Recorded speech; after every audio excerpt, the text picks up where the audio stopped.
keep my love alive. Sir Thomas had insomnia. He couldn't sleep at night. I bought a little arsenic. He's sleeping now. All right. Sir Philip played the harp. I cussed the thing. I crowned him with this harp to bust the thing. And now he plays where harps are just the thing. To keep my love alive. To keep my love alive. I thought Sir George had possibilities, but his potations make me feel at ease. And when I'm ill at ease, I kill at ease to keep my love alive. Sir Charles came from the sanatorium and yelled for drinks in my emporium. I mixed a drink, he's in memoriam to keep my love alive. Sir Francis was a singing bird, a nightingale, that's why I tossed him off my balcony to see if he could fly. Sir Abbott made a golden fratricide. He killed his dad, that was patricide. One night they stabbed him by my matricide to keep my love alive. To keep my love alive.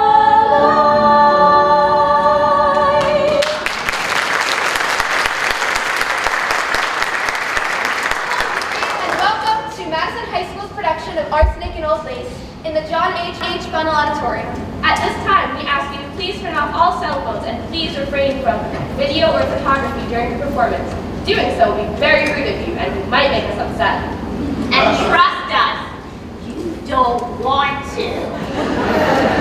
Now sit back, relax, and enjoy the show.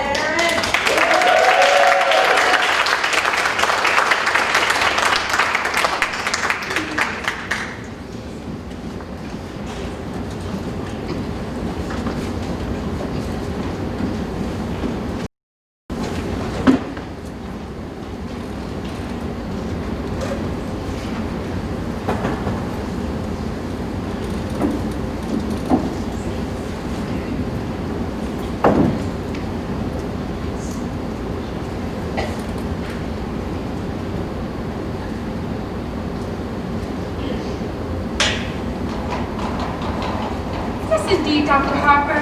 My sister Martha and I have been all week about your sermon last Sunday. It's really wonderful. In just 2 short years, you've taken on the spirit of Brooklyn. It's very gratifying, Miss Brewster. You see, living next to church all our lives, we've seen so many ministers come and go. The spirit of Brooklyn, we always say, is friendliness, and your sermons are not so much sermons as friendly talks. Personally, I've always enjoyed my talks with Cardinal Gibbons, or have I met him yet? No, dear, not yet. Are the biscuits good? Folly!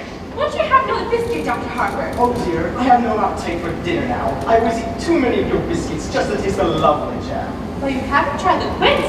We always put a little apple in it. Take the tartness out. No thank you. We'll send you over a jar. No thank you. You keep it here, so I'd be sure of having your biscuits with it. I sure hope they don't make us use that imitation flour again. I mean, this war trouble. No, it may not be very terrible of me, but I've almost come to the conclusion that this Mr. Hitler isn't a Christian. Only Europe or another planet.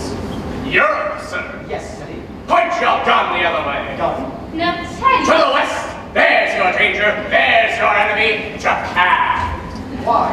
Yes. Yes, of course. Teddy. Go on, Tabby. Not so much talk about Europe and more about the canal. Well, let's not talk about war. Will you have another cup of tea, dear? No, thank you, Aunt Tabby. Dr. Harper. No, Miss Abby. I do say so that this war and violence seem far removed from these surroundings. It is peaceful here, isn't it? Yes, peaceful. The virtues among them today. They're all here in this house. The gentle virtues that went out were lit, handled by good manners and low taxes. It's one of the oldest houses in Brooklyn. It's just as Grandfather Brewster first built it. Except electricity, of course. It was Mortimer who persuaded us to put it in. Yes, I can see. Mortimer seems only to live by electric lights. Oh, the poor boy has to work so late. We understand he's taking Elaine to the theater tonight. Teddy, your brother will be here a little later. Delighted. Well, it's a new experience for me to wait up until 3 o'clock in the morning for my daughter to be home. Oh, Dr. Harper, we hope you don't disapprove of Mortimer. Well, I feel so guilty if you did, Sister Martha and I mean, since it was here in our home that your daughter met Mortimer. of course, Miss Abby, and I do say so that I believe Mortimer himself to be quite a worthy gentleman. But I also see some growing trepidation between them for one reason, Miss Abby. I mean his stomach, Dr. Harper. Stomach? His dyspepsia. His father went so, poor boy. No, Miss Abby, I'll be frank with you. I'll be speaking of the unfortunate connection with the theater. The theater? Oh no, Dr. Harper. Mortimer writes for a New York newspaper. I know, Miss Abby, I know. But the dramatic critic's constantly exposed to the theater. And I don't doubt that some to develop an interest in it. Well, you need no fear of that. Why, Mortimer hates the theater. Really? Why, of course. He writes just awful things about it. He was so happy writing about real estate, something he really knew about. Then they made his awful night position. My. But as he says, the theater can't last much longer. In the meantime, it's a living. I suppose we'd give it another year or two, perhaps. Who do you suppose that is? No, thank you, Teddy. I'll go.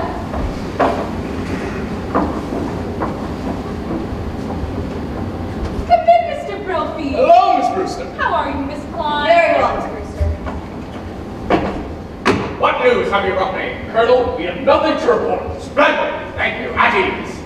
You know Dr. Harper. Sure. Hello, Dr. Harper. We've come for the toys for the Christmas fund. Oh, yes. It's splendid work you men do. Fixing up the discarded toys to give the children a happier Christmas. Well, it gives us something to do when we have to sit around the station. You get tired playing cards, and then you start cleaning your gun, and the first thing you know, you shot yourself in the butt. Teddy, go upstairs and get a big box for Aunt Martha's room. How is Mrs. Brophy today? Mrs. Brophy has been quite ill, Dr. Harper. Pneumonia. I'm sorry to hear that. Charge! She's better now, but a little weak still. I'm going to get you some beef broth to take to her. Don't bother, Miss Abby. You've done so much for her already. We made it this morning. Sister Martha's taking something for Mr. Benson here right now. It won't be a minute. Sit down and be comfortable, all of you.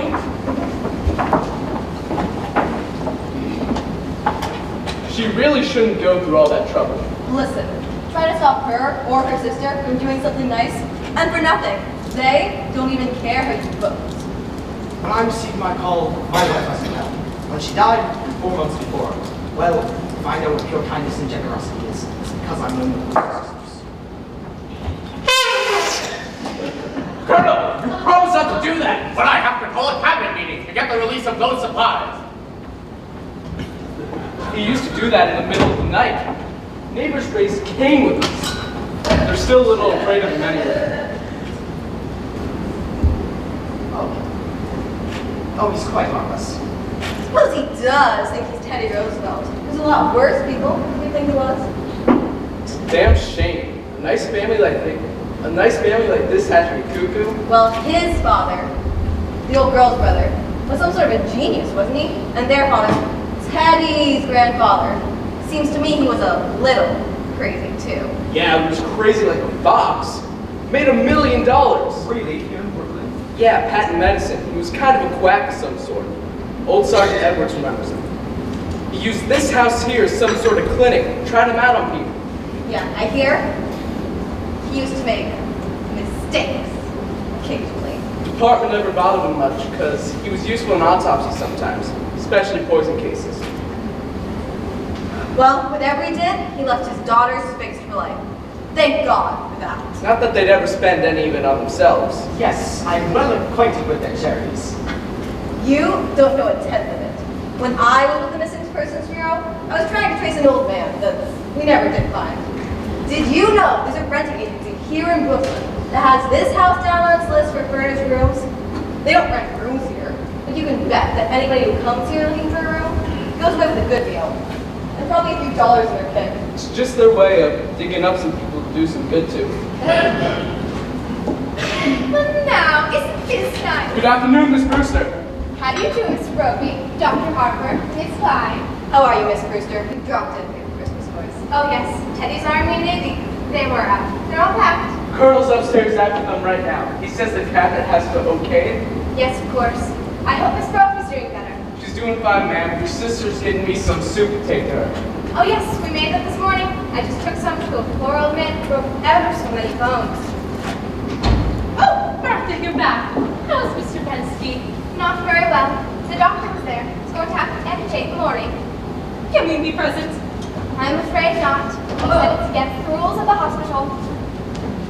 You couldn't be of any service. You must spare yourself something.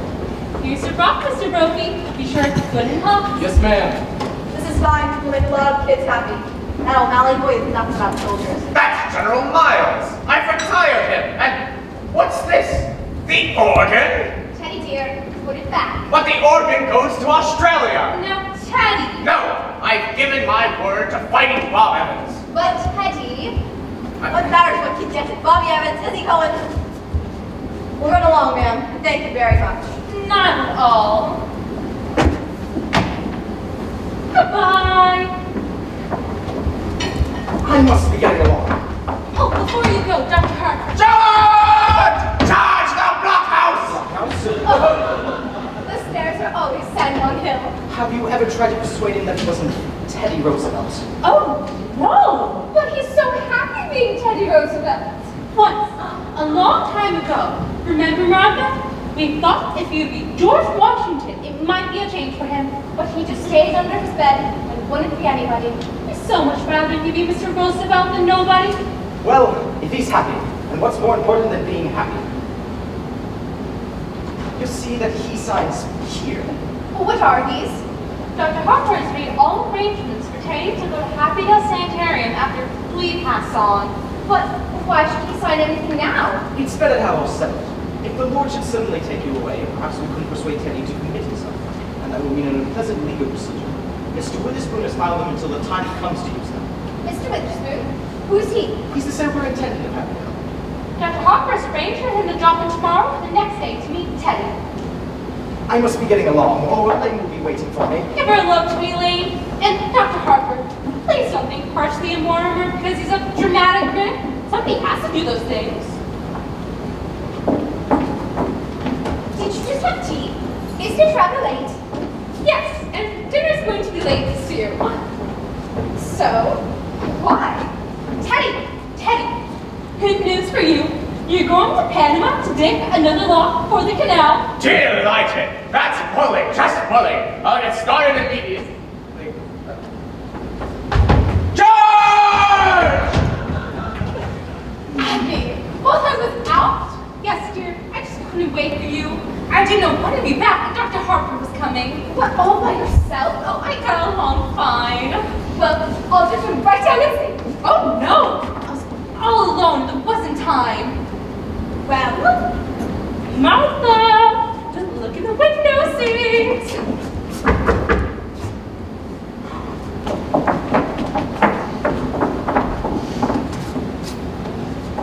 Oh, it's Elaine. Come in, dear, come in. good afternoon, Miss Abby. Good afternoon, Miss Martha. I thought Father was here. He just this minute left. Didn't you meet him? No, I took the shortcut through the cemetery. Mortimer hasn't come yet? No, dear. Oh, yeah, he told me to meet him here. Do you mind if I wait? Not at all. Why don't you sit down, dear? But we really must speak to Mortimer about doing this to you. Doing what? Well, he was raised to know that when a young man is taking a young lady out, he should call for her at her home. Oh, there's something about calling for a girl at a parsonage that discourages any man who doesn't embroider. He's done this too often. We're going to speak to him. Please don't. After a young man whose idea of nightlife was to take me to prayer meeting, it's wonderful to go to the theater almost every night of my life. Well, it's comforting for us too, because Mortimer has to see some of those plays that he has to. At least he's with the minister's daughter. Oh my goodness, Elaine. What must you think of us not having tea cleared away by this time?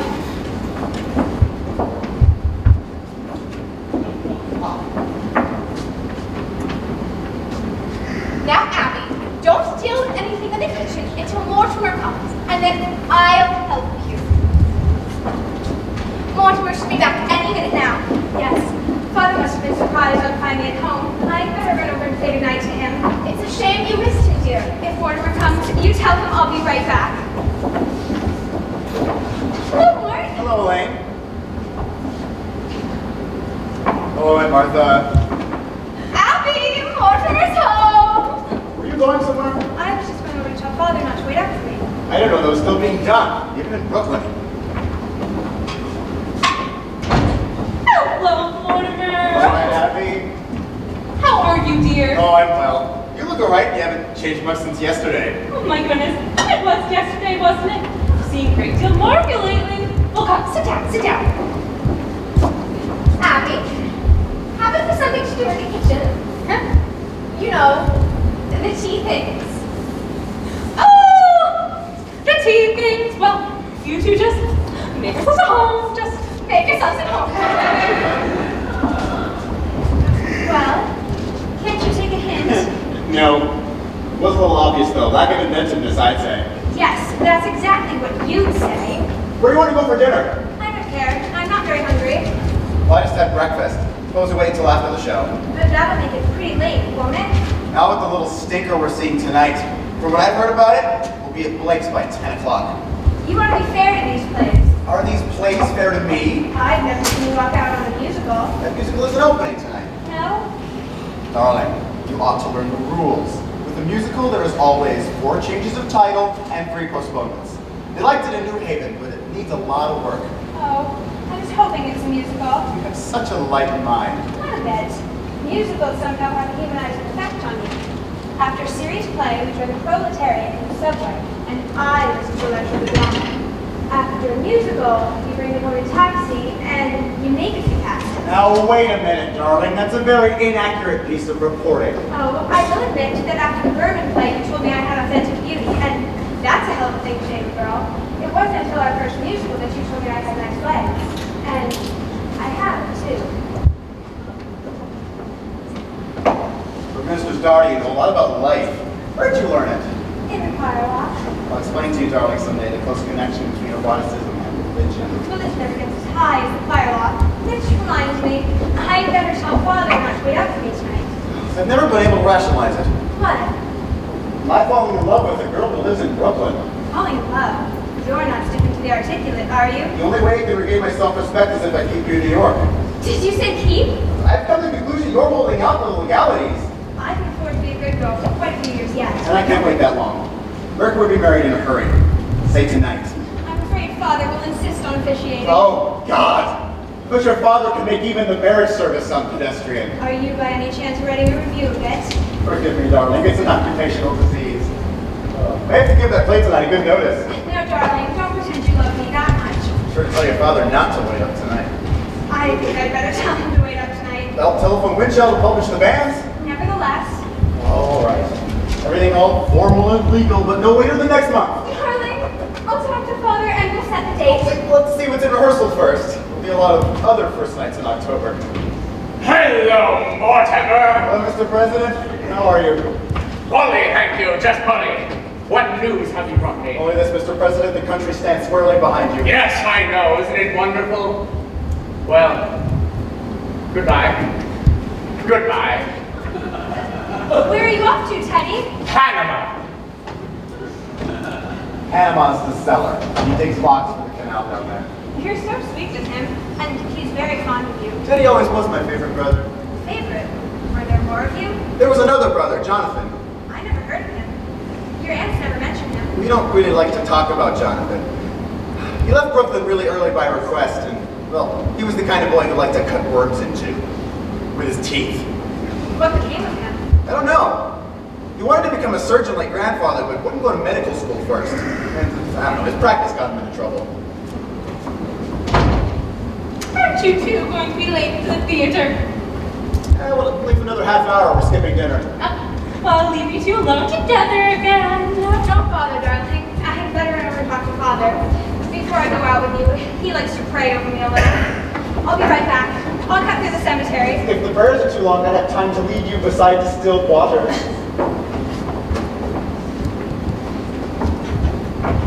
Mortimer, I think that's the first time I've ever heard you quote the Bible.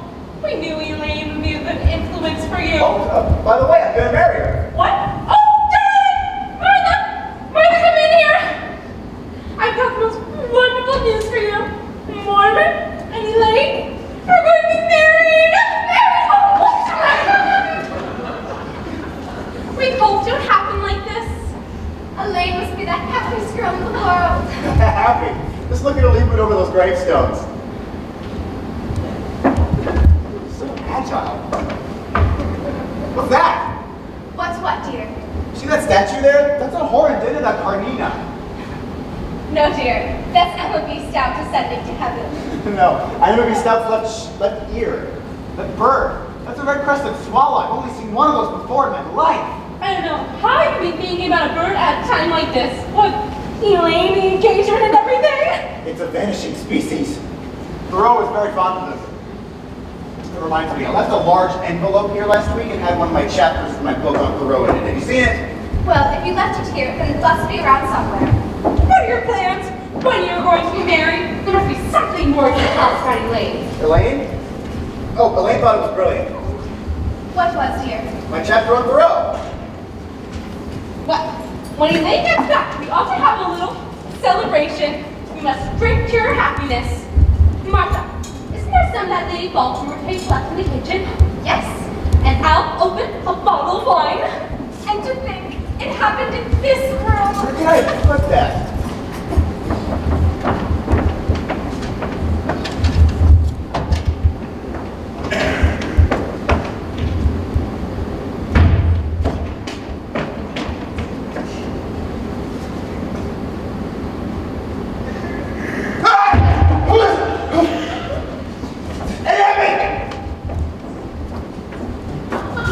Plans for Teddy to go to that sanitarium, Happydale?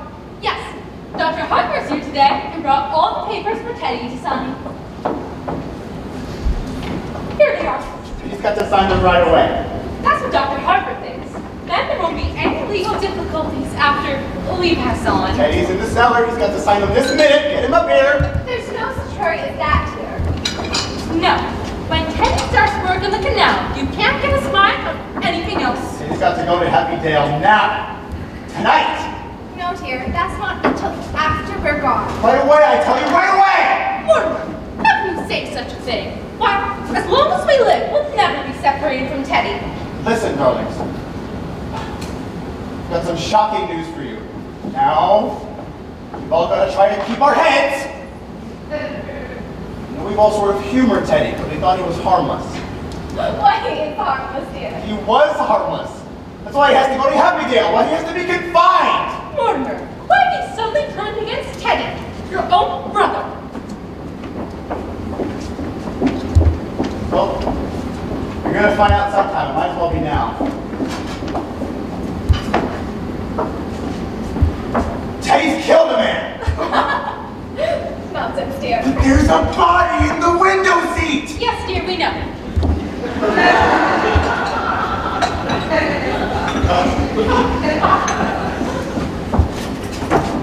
You know?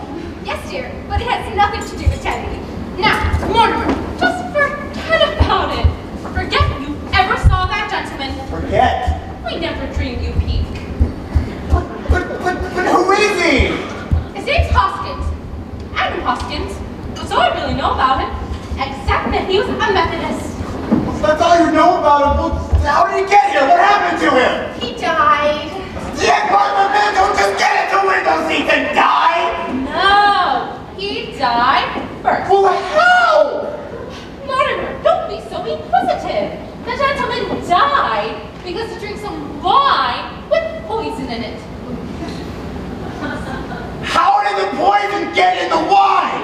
Well, we put it in the wine because it's when it's in the tea, it has a distinct odor. When it's in the wine, it's less noticeable.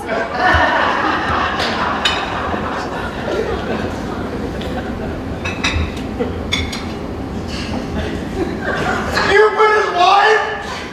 Yes, and I put Mr. Hoskins in the window seat because Dr. Harper was coming. You knew what you did? You didn't want Dr. Harper to see the body! Not at tea. That wouldn't have been very nice.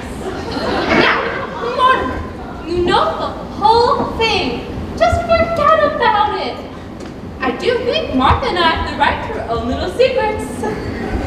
And don't you tell Elaine. Oh, Adam, that reminds me. Mrs. Schultz called. She wants us to take Junior to the movies again. We must do that tomorrow or the next day.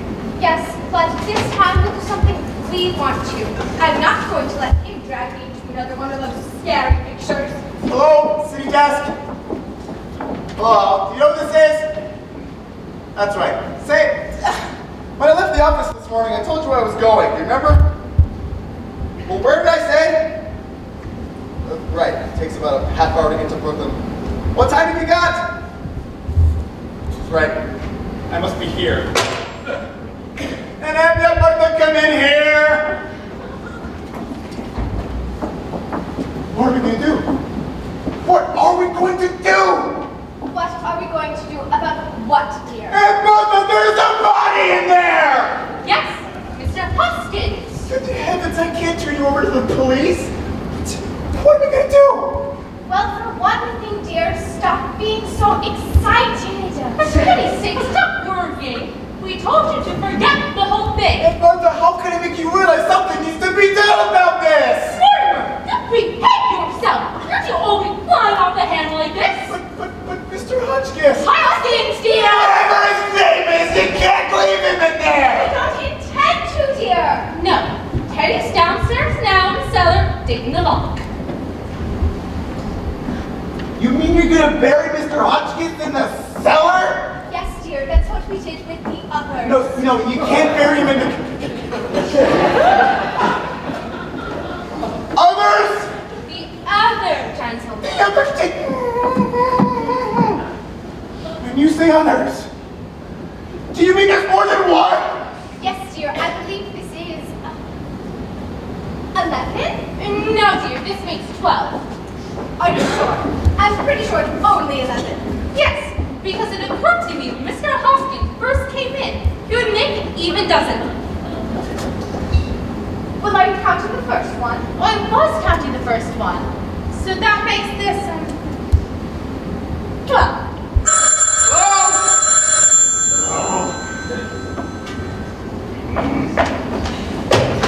Hello? Oh, hello, Al. It's good to hear your Anyway, voice. all down. What? No, Al. I'm sober as a lark. I was just calling because I was feeling a little Pirandello. Oh, Al, you wouldn't know. Listen, Al, I'm glad you called. You got to get a hold of George. He's got to cover the plate tonight. I can't make it. No, Al, you're wrong. I'll tell you all about it tomorrow. Al, this is my department, and I'm running it. You get a hold of George. Where were we?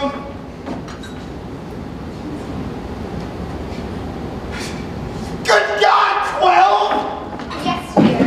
Al thinks we ought to count the first one, and that makes 12. Well, who was the first one? Mr. Mitchley. He was Baptist. But I really don't think we can count him, because he just died. Martha means without any help from us. You see, Mr. Mitchley came here looking for a room. It was right after you moved to New York. It didn't seem right, that lovely room to be going to waste, but there were so many people who needed it. Those Kip and Kate were dead. I felt so sorry for him. And left him so forlorn and unhappy. And then, when his heart attack came, oh, and he sat dead in that chair, looking so peaceful. Remember, Martha? We made up our minds then and there that if we could help other lonely old men to have the same fate, we would. Dropped dead in the chair. How awful. Oh no, dear. It was rather like old times. Your grandfather used to always have cadavers lying around. And well, when Mr. Mitchley died, Teddy had been digging in Panama and assumed he was the yellow fever victim. And that meant he had to be buried immediately. So we took him down to Panama and put him in the locker. And that's why I told you not to worry, dear. Because we know exactly what's to be done. That's how this all started? That man walking in here and dropping dead? Well, we realized we couldn't depend on that happening again, so...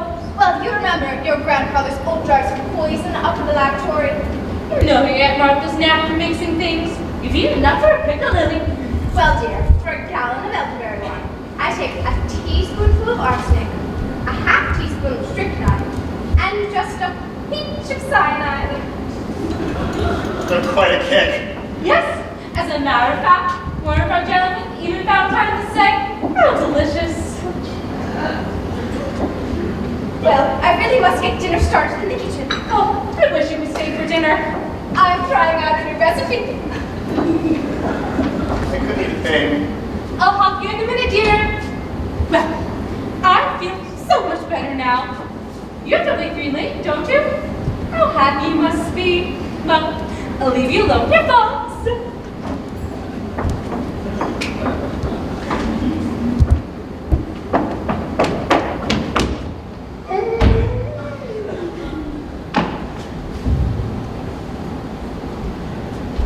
Yeah!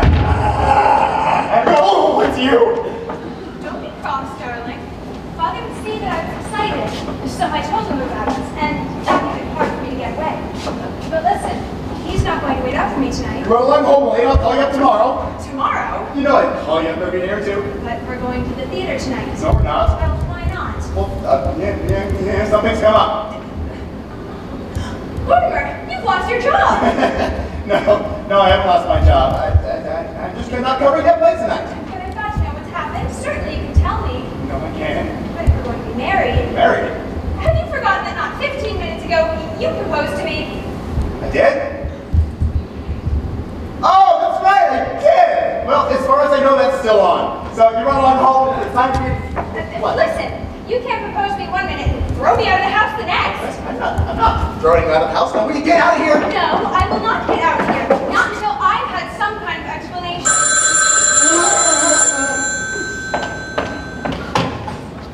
Hello? Oh, okay. Just hold on a minute, please. All right, it's important, but it can wait, can it? Hold on.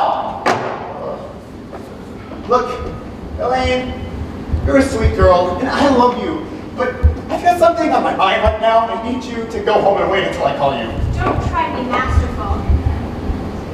When we're married and I have problems to face, I hope I find you less tedious and uninspired. And when we're married, if we're married, I hope I find you adequate! Elaine! Oh! Hello? Hello, is it you? That's the doorbell, dear, not the telephone. How do you do? Come in. I understand you have a room to rent. Oh, yes. Won't you step in? Are you the lady of the house? Yes, I'm Miss Brewster, and this is my sister, another Miss Brewster. My name is Gibbs. Why don't you sit down? I'm sorry, we're just setting the table for dinner. Hello, Al? City desk? Let me talk to Al again. Al, city desk! What? Oh, sorry, wrong number. May I see the room? Why don't you sit down a minute? Let's get acquainted. That won't do much good if I don't like the room. Is Brooklyn your home? Haven't got it all. Live in a hotel? Don't. Hello, city desk.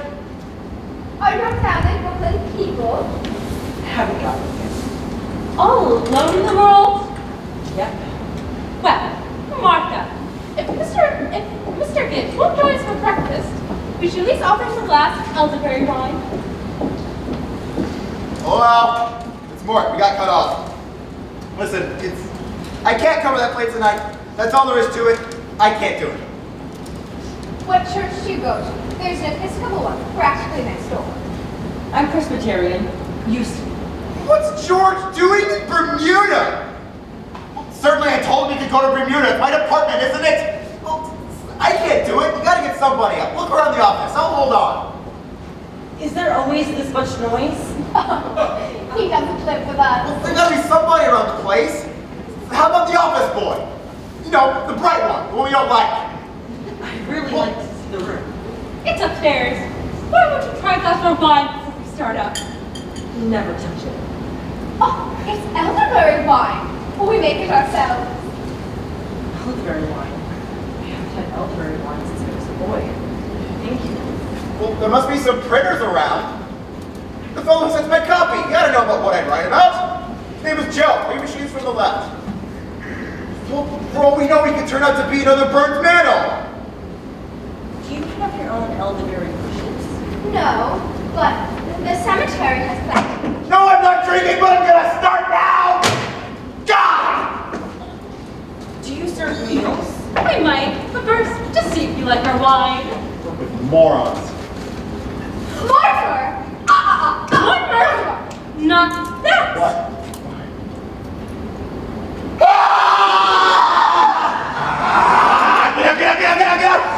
Get out! You want to die or be killed? Get out! Anyone comes back!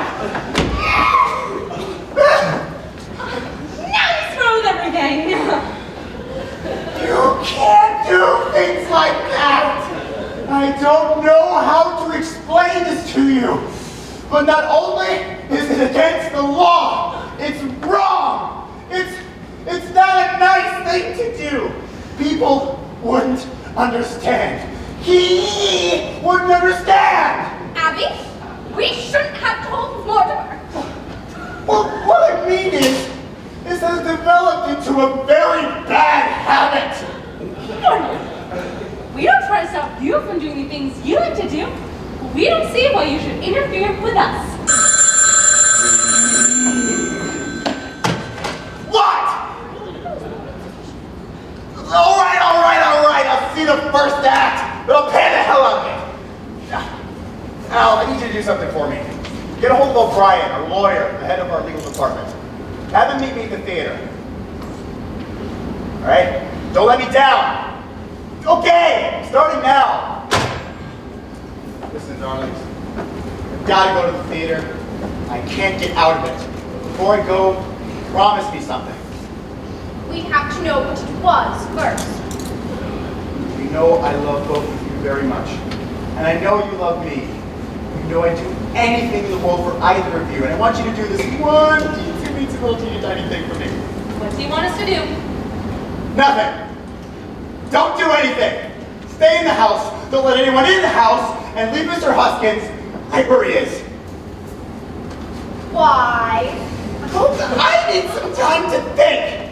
Quite a lot to think about. And you know I don't want anything to happen to either of you. What on earth could happen to us? So anyway, you'll do this for me, won't you? Well, we were planning on holding services before dinner. Services? Yes, for Mr. Hoskins. You don't think we buried him without a full Methodist service, do you? Why, he was a Methodist. Can't they wait till I get back? Oh, then you could join us. Yes, I'll join you. Uncle Mortimer, you'll enjoy the services, especially the hymns. Remember how beautiful Mortimer is to sing in the choir before his voice changed? Remember, you're not letting anyone in the house. It's a promise. Well, Martha, we can do that now that Mortimer's cooperating with us. Well, all right, Mortimer. You got some stationery. I'll be back as soon as I can. It's just there's a man I gotta see. Here's some. Will this do? This will be fine. I can save some time if I write my review on the way to the theater.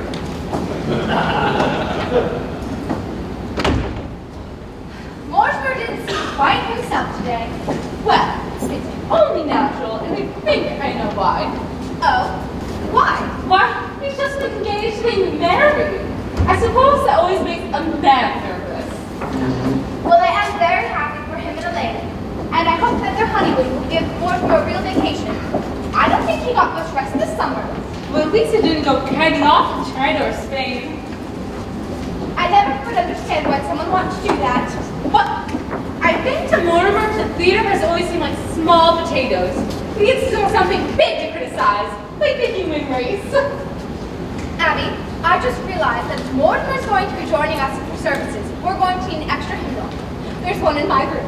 You know, Martha, it's really my turn to read services, but since you weren't here and Mr. Hoskins first came in, I want you to do them. That's very sweet of you, but are you sure? It's only fair. Alright, well, I think I'm going to wear my black bombazine and mother's old brooch. I'll go, dear. Wait, we promised Mortimer wouldn't let anybody in the house. But what do you suppose it is? It's two men. I've never seen them before. Are you sure? There's a card for curb. They must have come to that. Let me look. Do you recognize them? They're strangers to me. Well, then we'll just have to pretend we're not.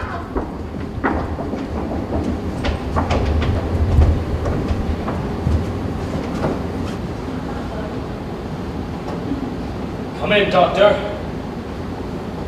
This is the home of my youth. As a boy, I couldn't wait to escape this place. Now I'm glad to escape back into it. Yeah, Johnny. It's a fine hideout. His family must still live here. There's something so unmistakably Brewster about the Brewsters. Let's get that calf away and return to the prodigal. Yeah, I'm hungry. Look, Johnny drinks. As if we were expecting. You know? Who are you? What are you doing here? What? And Martha. And Abby, it's Jonathan. You get out of here! But I'm Jonathan. Your nephew, Jonathan. You're nothing like Jonathan, so don't pretend that you are! You just get out of here! But I am Jonathan. And this is Dr. Einstein. And he's not Dr. Einstein either! Not Dr. Albert Einstein. Dr. Herman Einstein. You're not our nephew, Jonathan. I see us doing the honor bring Grandma Brewster back in England. And then Martha, still the high collar, tied the scar where Grandfather's acid burns you. Abby, his voice is like Jonathan's. Have you been in an accident? No. My face, that is Dr. Einstein's doing. He's a plastic surgeon. He changes people's faces. But I've seen that face before. In the movie that we took the little Schultz boy to, there was that one face that scared me so much. It was that one. Easy, Johnny, easy. Don't worry, ladies. The last 5 years, I gave Johnny 3 new faces. I gave him another one right away. This last face, well, I saw that picture too, just before I operate. And I was intoxicated. See, Doctor, look what you've done! Even my own family! Johnny, please, you're home, in this lovely house. How often he tells me about Brooklyn, about this house, about this aunt he loves so much. I know it's you, Johnny. You know it's Jonathan. Speak to him. Tell him so. Well, Jonathan, it's been a long time. What have you been doing all these years? Yes, Jonathan. Where have you been? Oh, England, South Africa, Australia, the last 5 years in Chicago. Dr. Einstein and I were in business there together. Oh, we were in Chicago for the World's Fair. Yes, we found it to be awfully boring. Yeah, it got hot for us too. Well, it's wonderful to be back in Brooklyn again. And you, Abby, Martha, you don't look a day older, just as I remembered you. Sweet, charming, hospitable. Oh, and dear Teddy, did he ever get into politics? My daughter was determined to become the president. Okay, fine, just fine. Mortimer's well too. Oh, I've heard about Mortimer. I've seen his face at the head of his column. I see he's fulfilled all the promise of his early nasty nature. We're very fond of Mortimer. Well, Jonathan, it was nice to have seen you again. Bless you and Martha. It's good to be back again.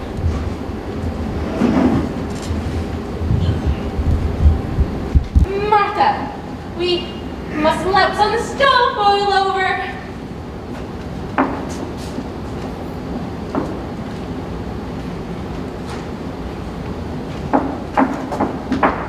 Yes, Jonathan, we'll be in a few minutes. Unless you're in a hurry to get somewhere.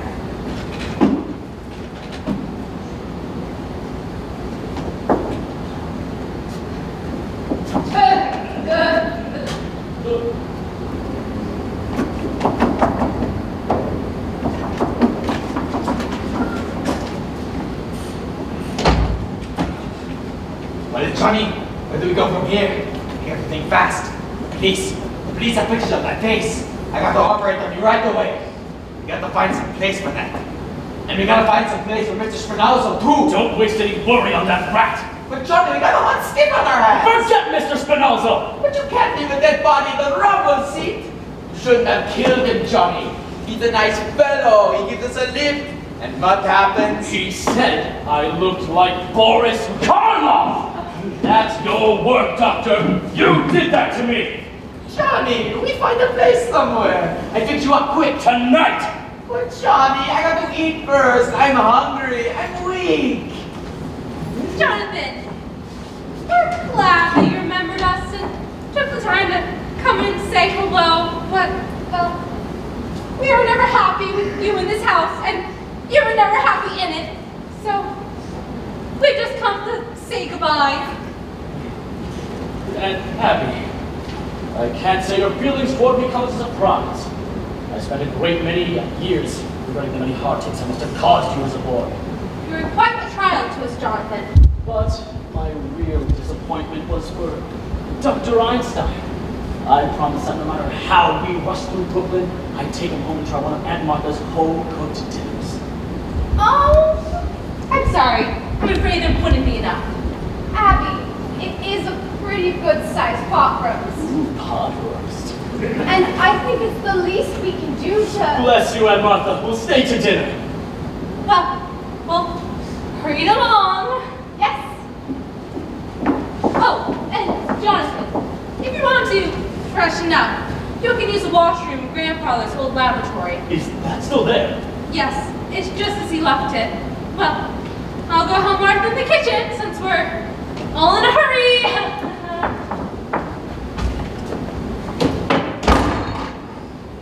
Well, we get the meal anyway. Grandfather's laboratory. Just as he left it, Doctor, a perfect operating room. Too bad we can't use it. Why, when you're finished with me, we can make a fortune here. Doctor, that large ward in the attic. 10 whole beds, Doctor. And Brooklyn is just crying for your talents. Why work yourself up, Johnny? Besides, for Brooklyn, I think we're a year too late. You don't know this town, Doctor. Practically everyone in Brooklyn's looking for a new face. But so many of the old faces are locked up. A very small percentage. And the boys in Brooklyn are famous for paying generously to stay out of jail. Take it easy, Johnny.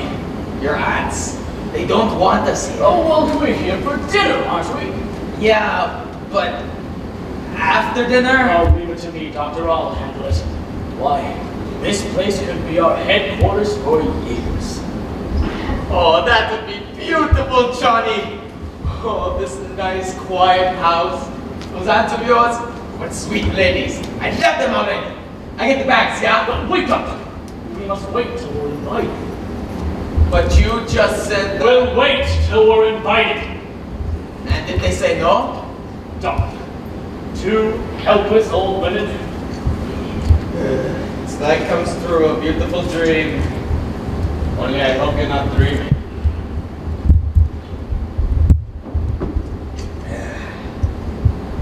It's so peaceful.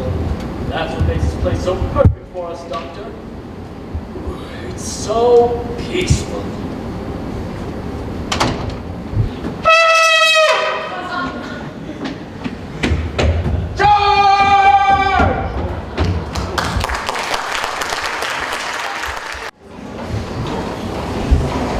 Yes, aunties, those 5 years in Chicago were amongst the busiest and happiest of my life. And from Chicago, we're gonna stop by Indiana. They wouldn't be interested in our experience in Indiana. Jonathan, you've led a very interesting life, I'm sure, but we really shouldn't have allowed you to talk so much. My meeting Dr. Einstein in London, I might say, changed the whole course of my life. You remember that I was in South Africa in the diamond business, and then Melbourne, the diamond market. I always wanted to go back to South Africa, and Dr. Einstein made it possible for me.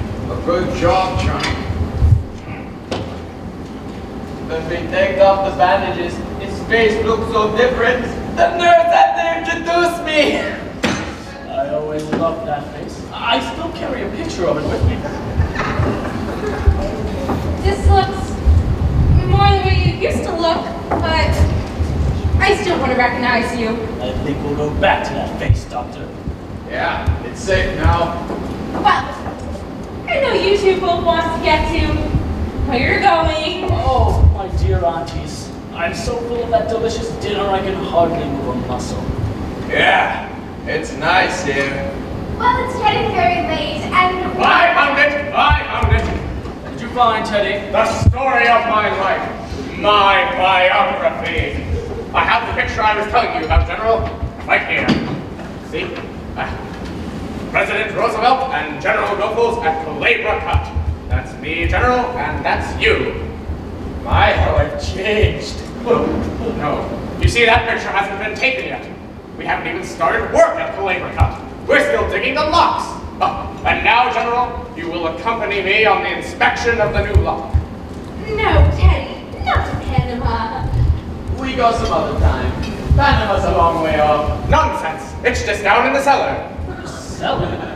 We let Teddy dig the Panama Canal in the cellar. General Goebbels, as President of the United States, Commander-in-Chief of the Army and Navy, and the man who gave you this job, I demand that you accompany me on the inspection of the new lock. Teddy! I think it's time you went to bed. I beg your pardon. Who are you? I'm Woodrow Wilson. Go to bed. No, you're not Wilson. But your face is familiar to me. Let me see.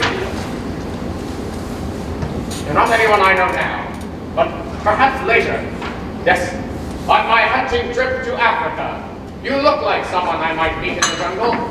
It's your brother Jonathan, dear. He's had a face change. So that's it, a nature faker. And perhaps you better go to bed, Teddy. Jonathan and his friend have to go back to their hotel. General Goebbels, inspect the canal. All right, Mr. President. We go to Panama. Fully, just fully. Follow me, General. Oh, it's down south, you know. Well, bon voyage. Abby, I must correct your misapprehension. You spoke of our hotel. We have no hotel. We came directly here. Well, there's a Nuts Hotel practically 3 blocks down. And Martha, this is my home. No, Jonathan. I'm afraid you can't stay here. We need our rooms. You need them? Yes, for our lodgers. There are lodgers here. Well, not just now, but there will be. Then my room is still free. But Jonathan, there's no room for Dr. Einstein. You could share the room with me. No, Jonathan, you can't stay here. Dr. Einstein, I need a place to sleep.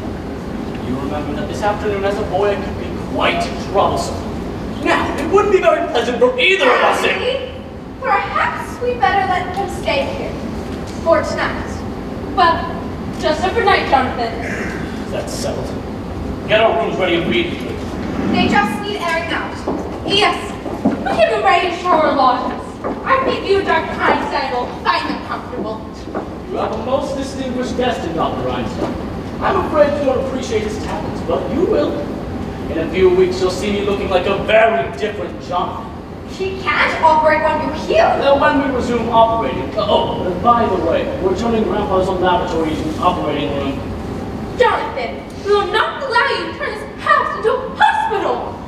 A hospital? Heavens no. It'll be a beauty parlor. Johnny! Down in the cellar. Well, Doctor, my aunts have invited us to live with them. Oh, you fixed it? Well, you're sleeping here tonight. Get our rooms ready immediately. Well, for tonight. Johnny, when I go down in the cellar, what do you think I find? What? The Panama Canal. Panama Canal. It just fits Mr. Spinalzo. It's a whole kingdom. 6 feet long and 4 feet wide. Down there? You think they knew we were bringing Mr. Spinalzo along? That's hospitality. Rather good joke on my ass. They're living in a house with a body buried in a cellar. How do we get him in? Yes. You can't just walk into the front door. We'll drive the car between the house and the cemetery, and when everyone's gone to bed, we'll bring Mrs. Spinalzo in through the window. Bed. Just think we've got a bed tonight. Easy there, Doctor. Remember, you're operating on me tomorrow, and this time you better be sober. I picked you up years ago. As if you don't! Jonathan, your room's ready. Bring the car around from the back. It's all right where it is. Until morning. I don't want to leave it in the street. Might be against the law. Abby, what are we going to do? Well, we're not going to let them stay here for one night, that's one thing. What will the neighbors think? People coming in here with one face and going out with another. What are we going to do about Mr. Hoskins? Mr. Hoskins? Oh, It can't be very comfortable for him in there. He's been so patient, the poor dear. Well, I think Teddy had better get Mr. Hoskins downstairs right away.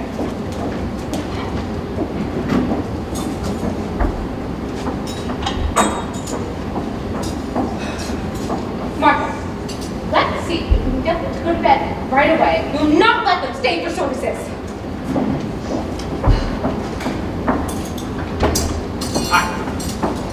General Goethals was very pleased. He says the canal is just the right size. Teddy, there's been another yellow fever victim. Oh, dear me. This will be a shock to the General. Then we mustn't tell him. But it's his department. No, we mustn't tell him, Teddy. But It would spoil his visit.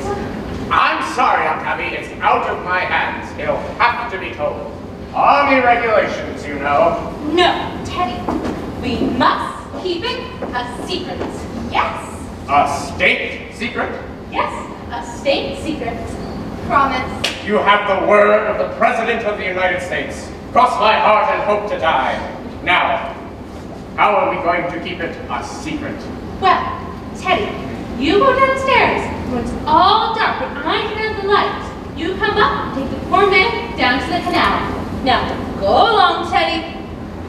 And we'll be down a little later to hold services. You may announce that the President will say a few words. Now, where is the poor devil? He's in the window seat. Dear me, seems to be spreading. We've never had yellow fever there before.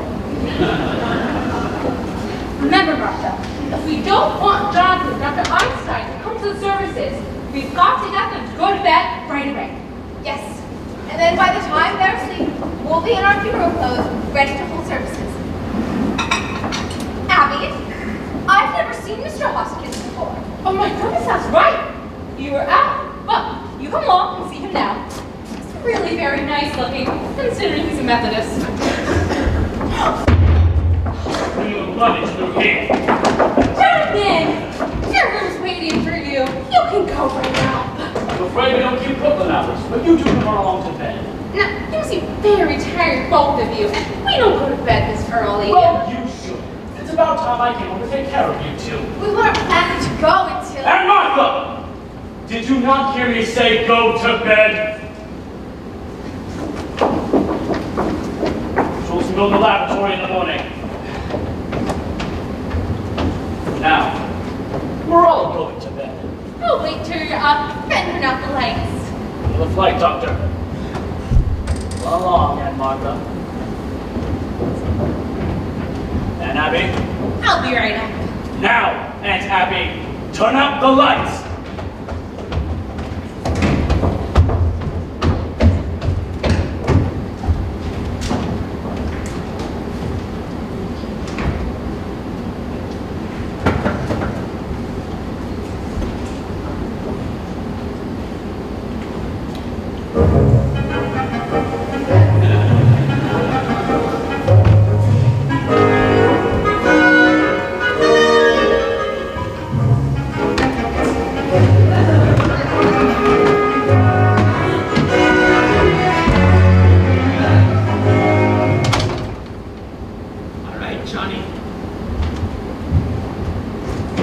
Here by the window. I'll go around back and pass him through. No, it's too heavy for me. You go outside and push. I stay here and pull. And together we can get him down to Panama. All right, I'll go around back. When I tap on the glass, you open the window. All right.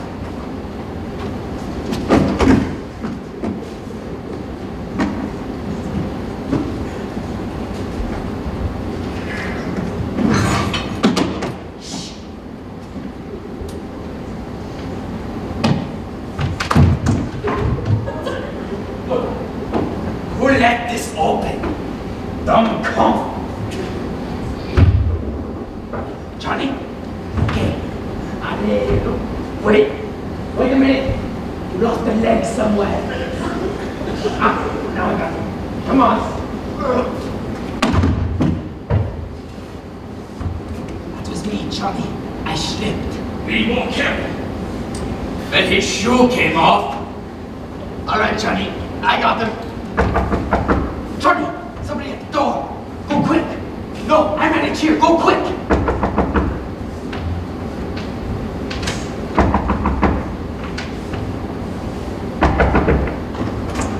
Miss Abby!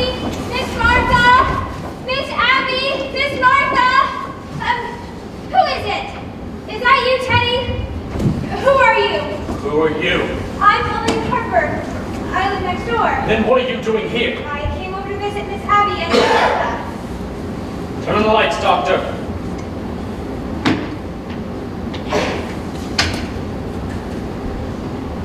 You picked a rather untimely moment for a social call. I think you'd better explain what you are doing here. You happen to live here. You don't live here. I'm in this house every day and I've never seen you before. Where are Miss Abby and Miss Martha? What have you done to them? Perhaps we'd better introduce ourselves. This is Dr. Einstein, Dr. Einstein. a surgeon of great distinction and some little magician. And I suppose you're going to tell me you're Boris Parlour. I'm Jonathan Brewster! Oh, you're Jonathan. I see you've heard of me. Just this afternoon for the first time. What did they say? Only that there was another brother named Jonathan. That's all that was said. Well, that explains everything. Now that I know who you are, I'll just keep running along. If you'll kindly unlock the door. That explains everything. Just what did you mean by that? I thought I saw someone prowling around the house. You saw someone in the house? Yes. Weren't you outside? Isn't that your car? You saw someone in the car? Yes. What else did you see? Just someone walking around the house to the car. What else did you see? Just that. That's all. I wanted to tell Miss Abby to call the police, but if that was you, and that's your car, then I don't need to bother Miss Abby. I'll be running along. What were the men doing at the car? I don't know. You see, I was on my way over here. I think you're lying. I think she tells the truth, Johnny. We let her go now, eh? I think she's lying. Breaking into a house as late as night? I think she's dangerous. She shouldn't be allowed around loose! Take your hands off me! Doctor! It's going to be a private funeral. Teddy! Teddy, tell these men who I am! That's my daughter, Alice. John! Teddy! Doctor, your handkerchief! Sara! What's the matter? What is going on down there? What's the matter? What are you doing? You caught a burglar, a sneak thief. Go back to bed. We'll call the police. We've already called the police. We'll handle this. Go back to bed. You do not hear me!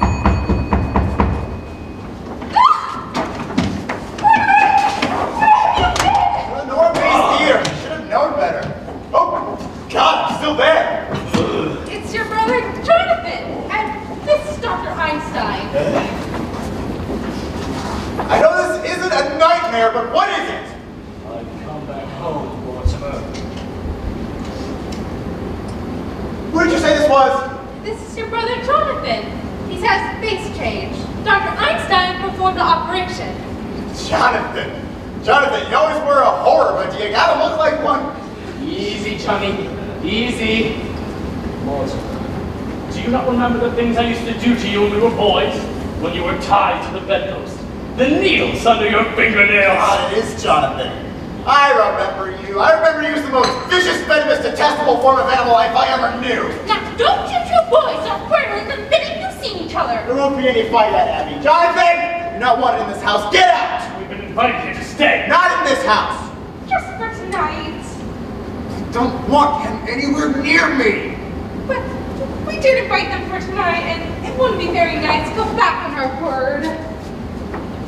It's fine. It's fine. Fine. It's fine. First thing in the morning. Out! Where are they sleeping? We put them in Jonathan's old room. Ah! That's my old room. I'm sleeping there tonight. I'm here to stay. Oh, Mortimer, for so bad. Johnny, we sleep down here. Bet your life you sleep down here. Sleep on the sofa, and I sleep on the window seat. No, the window seat. Oh, well, the window seat's coming up for me. That's not what you guys. It's good enough. Window seat. It's okay. It's settled. You know, Johnny, all this argument, it makes me think of Mr. Spinoza. Spinoza! Well! Mortimer, it really doesn't make any sense to inconvenience you like this. We'll sleep down here. Jonathan, your sudden consideration for me is very unconvincing.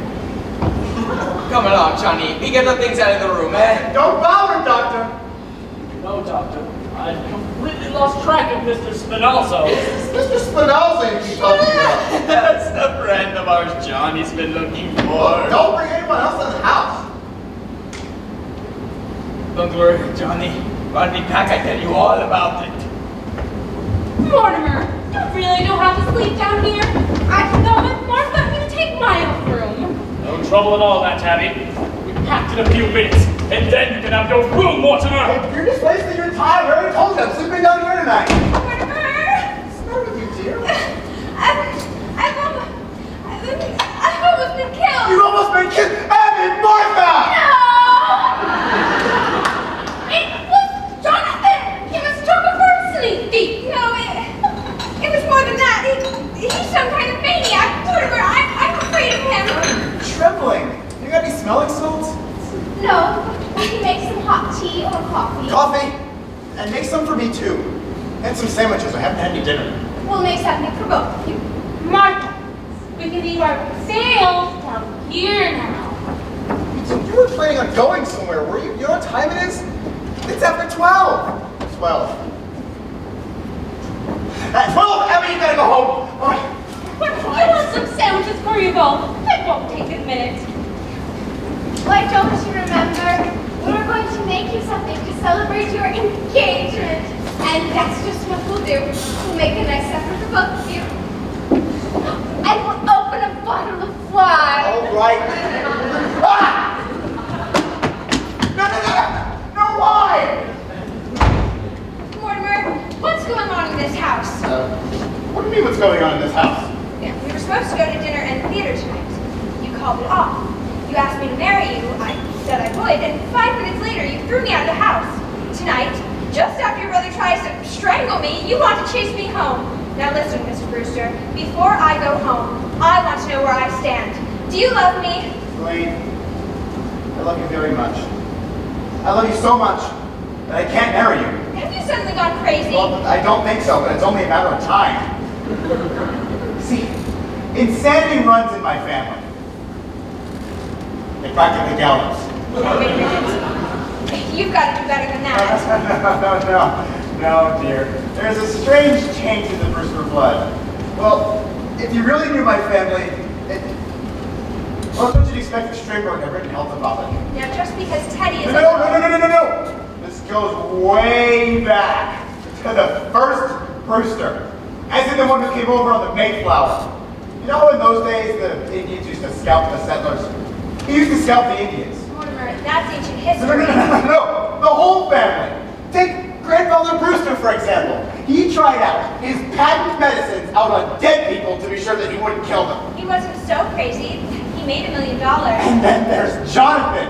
You said he was a maniac. He tried to kill you. But he's your brother, not you. I'm in love with you. And there's Teddy, too. You know Teddy. He thinks he's Roosevelt. No, dear. No Brewster should marry. I realize now that if I had met my father in time, I'd have stopped him. Now, darling, all this doesn't prove you're crazy. Take your aunts. They're Brewsters, aren't they? And the sanest, sweetest people I've ever known.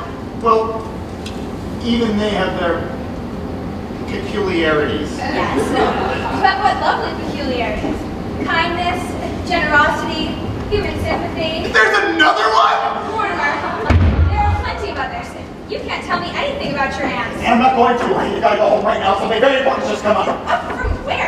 We're here alone together. Besides, I know I'm acting irrationally, but just put it down to the fact that I'm a mad Brewster. If you think you're going to get out of this by acting like you're insane, you're crazy. Maybe you're not going to marry me, but I'm going to marry you. I love you, you dope. If you love me, will you get the hell out of here? Please take me home, won't you? I'm afraid. Afraid? We'll walk through the cemetery. Mortimer, will you kiss me goodnight? Of course, dear.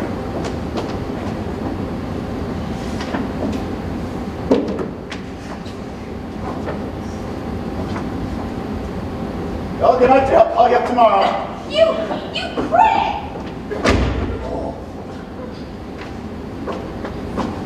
And have you, Martha, come in here.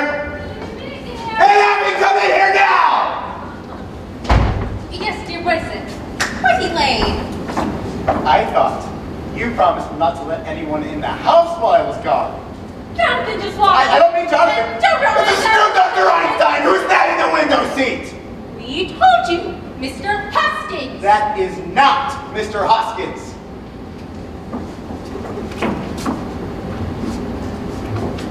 Now who can that be? Are you trying to tell me you've never seen this man before? Why, I certainly am. Is that fine? How do you do? Instead, so anybody thinks you just walk into this house. Abby, don't try to get out of this. That's another one of your gentlemen. Mortimer, how can you say such a thing? That man did an imposter. And if he came here to be buried in our cellar, he's mistaken. Abby, you admitted you put Mr. Hoskins in the window seat. Yes, I did. Well, this man could have just got the idea from Mr. Hoskins. By the way, where is Mr. Hoskins? He must have gone to Panama. You buried him? No, I got the poor dear. He's just down there waiting for services. We haven't had a minute while Jonathan's in the house. Oh dear, they always want to hold a double funeral, but I will not read services over a total stranger. A total stranger? Abby, how can I believe you? There are 12 men in your basement. You admit you poisoned them. Yes, I did. But you don't think I stooped to telling a fib, do you? Martha! Oh, Mortimer. I'd like to have a word with you. A word's about all you'll have time for, Jonathan, because I've decided you and your doctor friend are going to have to get out of this house just as quickly as possible. I'm glad you realize that you and I cannot live under the same roof together. But you've arrived at the wrong solution. Take your suitcase and get out. Jonathan, you're beginning to bore me.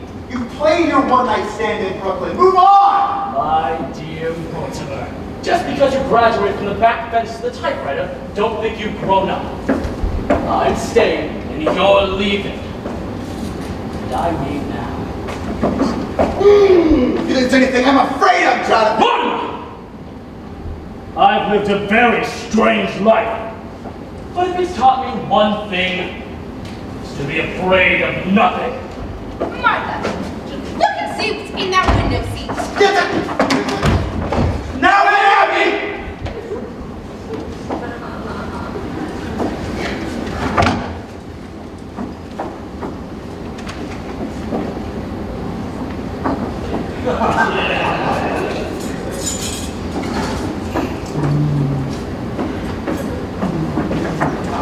Jonathan, let Martha see what's in that window seat. And Abby, I owe you an apology. I have some very good news for you. Jonathan is leaving. He's taking his doctor friend in there, cult companion with him. Jonathan, you're my brother. You're a Brewster. Just give you this chance, get away, and take the evidence with you. You can't ask for more than that. In that case, I'm going to call the police. Don't you reach for that telephone! Are you still giving me orders after seeing what's happened to Mr. Spinozzo? Spinozzo? I knew he was a foreigner. Now, what happened to Spinozzo can easily happen to you too!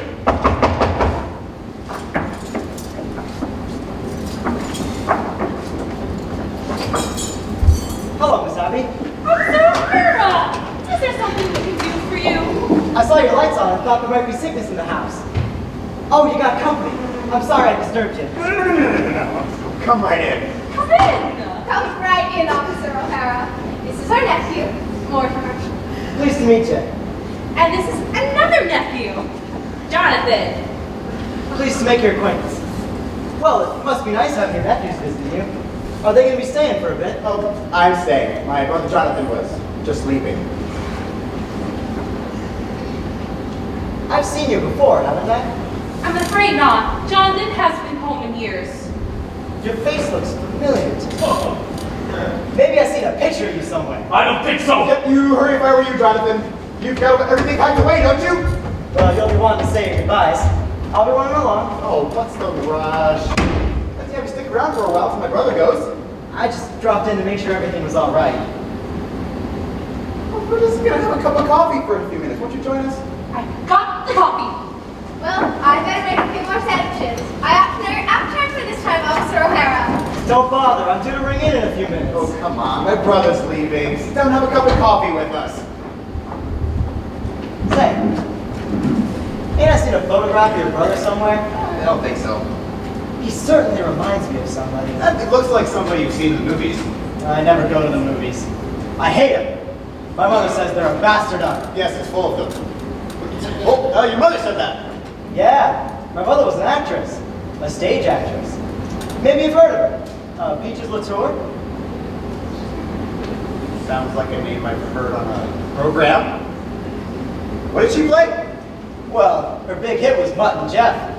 Played it for 3 years. I was born on tour. 3rd season. You were? Yep. Sioux City, Iowa. I was born in the dressing room at the end of the 2nd act. And Mother made the finale. What a trooper. I bet there's a big story in your mother.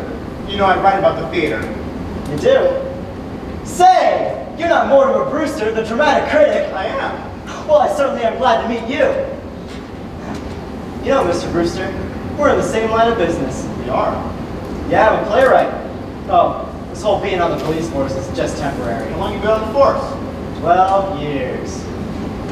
I'm collecting material for a play. I'll bet it's a honey. Well, it ought to be. With all the drama I see being a cop. Mr. Brewster, you got no idea what goes on in Brooklyn. I think I have. Say, what time you got? 10 after 1? Oh, gee, I gotta ring in. Oh, O'Hara, about that play of yours. Might be able to help you. You would? Oh, gee, it was fate my walking in here tonight. Look, I'll tell you the plot. Oh, you're just getting going. That's great. You haven't got much time left, you know. Well, everything's just about ready. You're leaving now, Jonathan. Goodbye. Goodbye, Dr. Einstein. And doesn't this case belong to you? Ooh, yes, Jonathan. You can't go without all of your things, right? Anyway, O'Hara, it was great to meet you. I'll see you again later. We'll talk about your play. Oh, I'm not leaving now, Mr. Brewster. Why not? Well, you just offered to help me with my play, didn't you? You and me are gonna write my play together. Oh, I can't do that, O'Hara. I'm not a creative writer. I'll do the creating. You just put the words to it. But O'Hara. No, sir, Mr. Brewster. I ain't leaving this house till I tell you the plot. Well, in that case, Mortimer, we'll be on our way. No. Don't go. Don't try that. You got to take everything with you. You know? Anyway, O'Hara, my brother's just going. It's time for you to run along. I can wait. I've been waiting 12 years. I'm sorry, the sandwiches took so long. Don't bring that in here. O'Hara, will you join us for a bite in the kitchen? The kitchen? Jonathan, believe me. Oh! Well, that's nice. Come along, Officer O'Hara. Sure you mind eating in the kitchen, Mr. O'Hara? And where else would you eat? Well, goodbye, Jonathan. It was nice to have seen you again.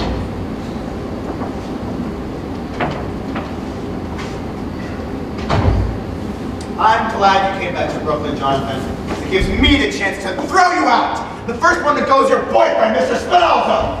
Look, Mr. Brewster, we can talk here. Oh, no, I'll be right there. Hold on. I might have known you'd grow up trying to play with a policeman. Going now, all 3 of you. Doctor, this matter between me and my brother has got to be settled. Now, Johnny, you got trouble enough. Your brother gives us a chance to get away. What more could you ask? You don't understand. This goes back a good many years.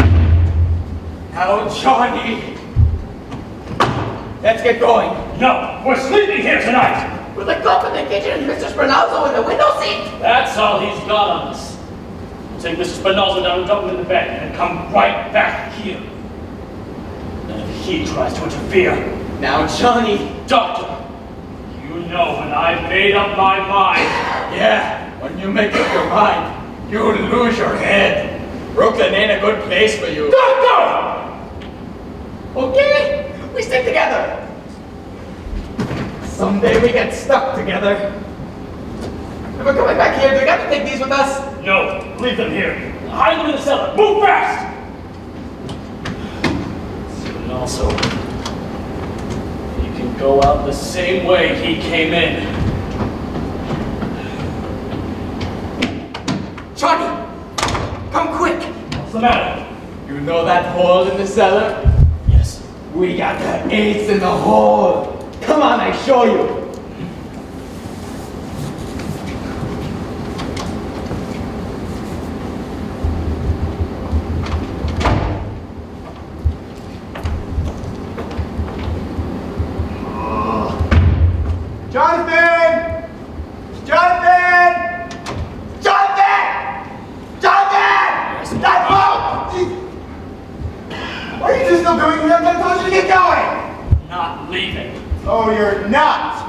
You don't think I'm serious about this?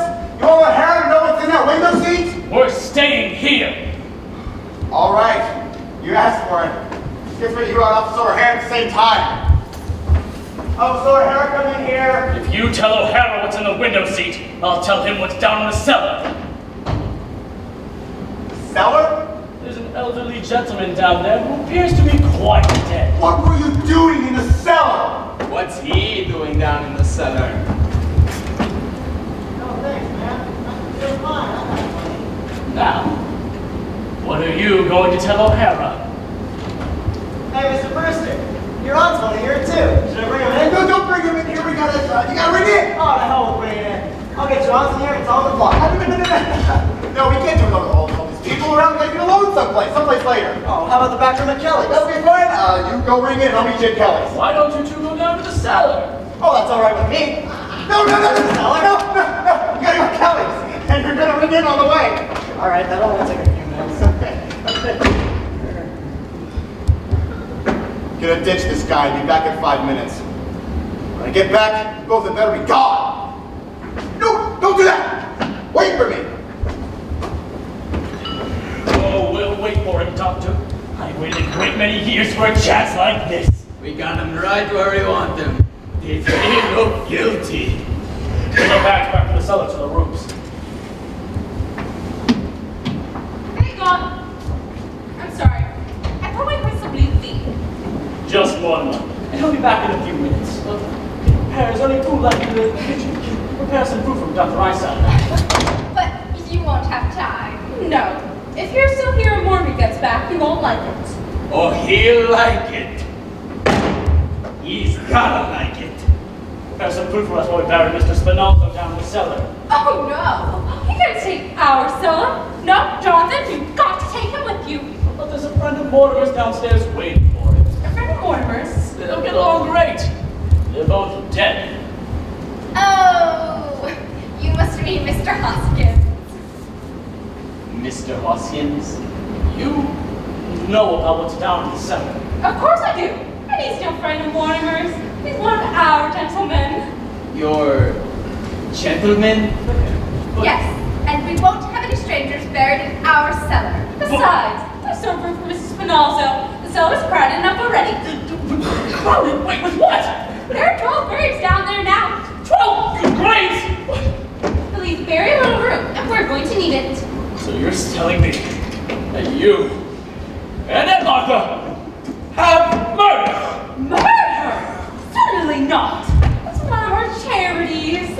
Why, what we've been doing is mercy. So you've done that in this house and buried them down there. Johnny, we've been chased all over the world. They stay right here in Brooklyn and do just as good as you do. What? Well, you got 12 and he got 12. I got 13. No, Johnny, 12. 13. Mr. Spinaldo, the one in London, the 2 in Johannesburg, 1 in Sydney, 1 in Melbourne, 2 in San Francisco, 1 in Phoenix, Arizona, Phoenix, the filling station, the 3 in Chicago, and the 1 in South Bend. That makes 13. But you can't have the one in South Bend. He died of pneumonia. Oh, he wouldn't have gotten pneumonia. I hadn't shot him. No, Johnny, he died of pneumonia. He don't count. He counts with me. I say 13. No, Johnny. You got 12 and they've got 12. The old ladies are just as good as you are. Oh, they are they? Well, that's easily taken care of. I just need 1 more. That's it. Just 1 more. Well, here I am.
paper signed at a time like this. Do you know what Jonathan's been up to? He's putting Mr. Hoskins and Mrs. Spinaza in together.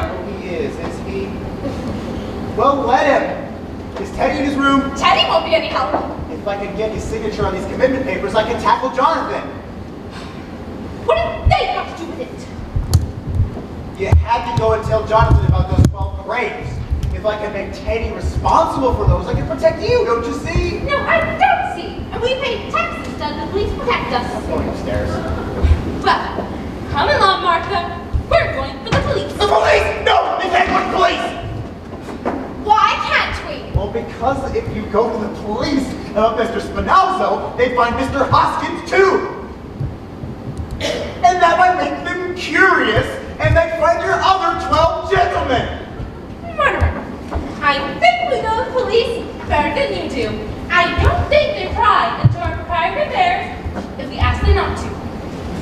If they found 12 bodies in your basement, they need to report to headquarters. I'm not so sure about that, because that would mean an awful lot of paperwork. And if there's one thing a policeman hates to do, it's to write. You can't depend on that. It might leak out, and then you can't expect a judge or jury to understand. Judge Coleman would. We know him very well. He always goes to church to pray, just before election. And he's coming here for tea someday. He promised. We must speak to him about that again, though. His wife died 5 years ago. It left him very lovingly. Well, come on, Martha. No. You can't do this. I won't let you. You can't leave the house, and you can't have Judge Coleman to tea. Well, if you're not going to do something about Mrs. Spinazzo, we are. I am going to do something. We may need to call the police in later, but when we do, I want to be ready for them. You need to get Jonathan out of this house. And Mrs. Spinazzo, too. Would you please let me do this my way? I've got to see Teddy. Mortimer, if they're not out of this house by morning, we're going for the police. Oh, they'll be out. I promise you that. Go to bed, will you? And for Christ's sakes, get out of those clothes. Look like Judith Anderson. Well, Abby, that's a relief, isn't it? Yes. If Mortimer's really going to do something at last, it just means that Jonathan is going to a lot of unnecessary trouble. We better tell him. Oh, Jonathan, you might as well stop what you're doing. It's all done. Did I hear Mortimer? It'll just have to be undone. You're going to be out of this house by the morning. Mortimer's promised. Oh, we are we? Well, in that case, you two can run up to bed. Have a pleasant night's sleep. Yes, well, Abby, come along. Good night, aunties. Not good night, Jonathan. Goodbye. By the time we get up, you'll be out of this house. Mortimer's promised. And he has a way of doing it, too. Then Mortimer is back. Oh, yes. He's up here now talking to Teddy. Perhaps we better say goodbye to Mortimer. Oh, you'll see Mortimer. Goodbye, Jonathan. Goodbye, Jonathan. Oh, yes. I'll see Mortimer.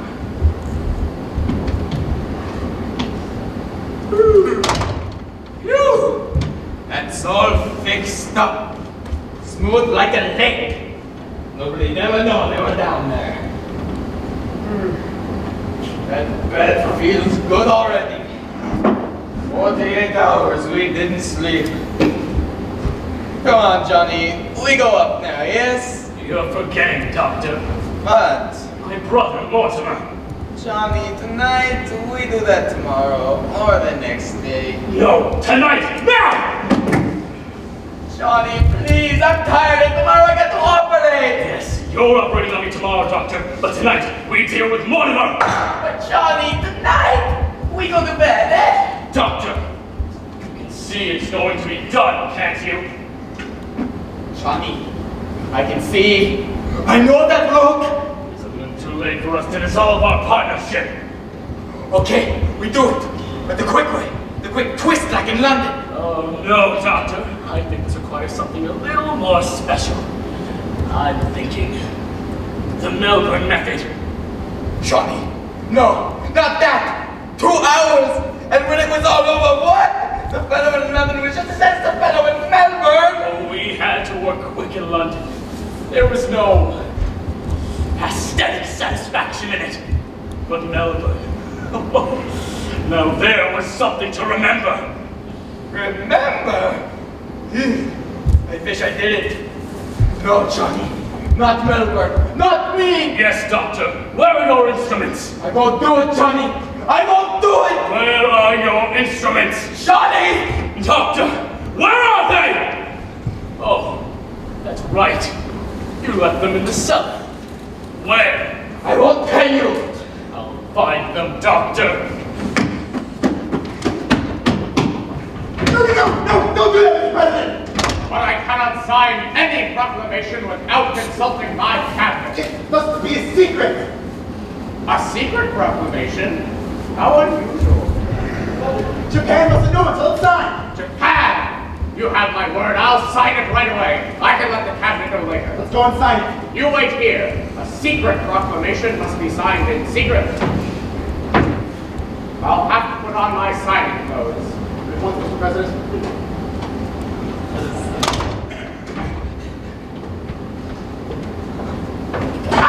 You go now, eh? Not now. I'm waiting for something important.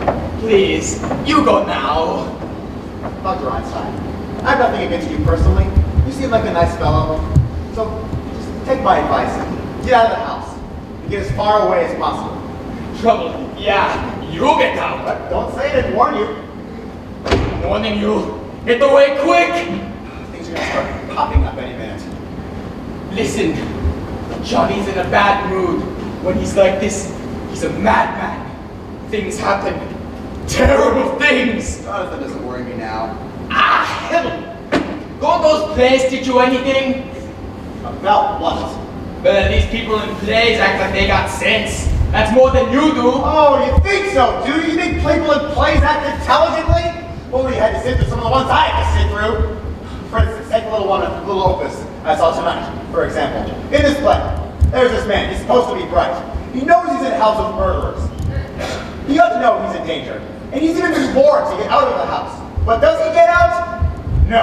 He stays there. Now I ask you, doctor, is that something an intelligent person would do? You're asking me? He didn't have the sense enough to be frightened, to be on guard. For instance, the murderer invites him to sit down. You mean... won't you sit down? Believe it or not, the one was in there too. And what did he do? He sat down. Now mind you, this fellow's supposed to be bright. So there he sits, just waiting to be trussed up. And what do you think they used to tie him with? Well, The curtain cord. curtain cord. Better by night. A good idea. Very convenient. A little too convenient if you ask me. When are some playwrights going to start using some imagination? The curtain cord. He didn't see him get it? See him get it! He sat there with his back to him the whole time! Now, this is the kind of stuff we have to suffer through night after night. They say it's the critics who are killing the theater. It's the playwrights who are killing the theater. So there he sits, the big dope, just waiting to be trussed up and gagged. What's going on?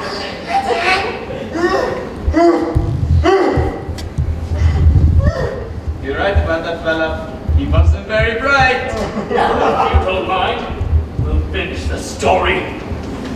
Mortimer, I've been away for 20 years, but not once in that time, my dear brother, were you out of my mind. In Melbourne, I agreed with you. When I landed in San Francisco, I felt a strange satisfaction. But once again, I was in the same country as you. Now, Doctor, we go to work. Please, Johnny, for me, the quick way. This must be an artistic achievement. After all, we're performing in front of a very distinguished critic. Johnny! Doctor! Okay, let's get it over.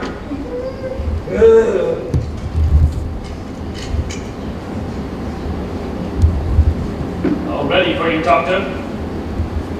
I gotta have a drink. I can't do this without a drink. Oh, Doctor, pull yourself together. I can't do this without a drink. When we came in this afternoon, there was mine here, remember? Where did she put that?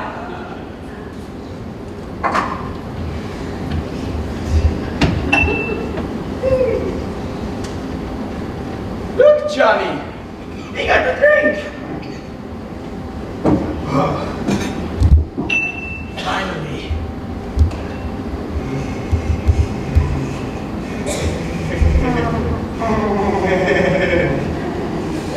That's all there is. I split with you. We both need a drink. Wait, Doctor. Where are your manners? Yes, Mortimer. I realize now it was you who brought me back to Brooklyn. Doctor, to my dear, dead brother. Damn that idiot! That's it. He goes next. That's all! Teddy goes next! No, Johnny. That's not Teddy. That's where I stop. Not Teddy. I'll get to tell you later. We don't get to live at all. Now we gotta work fast. Yeah, the quick way, eh, Johnny? Yes, Doctor. Hey! The Colonel's gotta stop blowing that horn! We're taking the building, officer. Like your message. Oh, there's gonna be hell to pay. We promised the neighbors he wouldn't do that anymore. We'll have to get out. Please, go ahead. I better tell him myself. Where are the lights? Hey! You stood me up.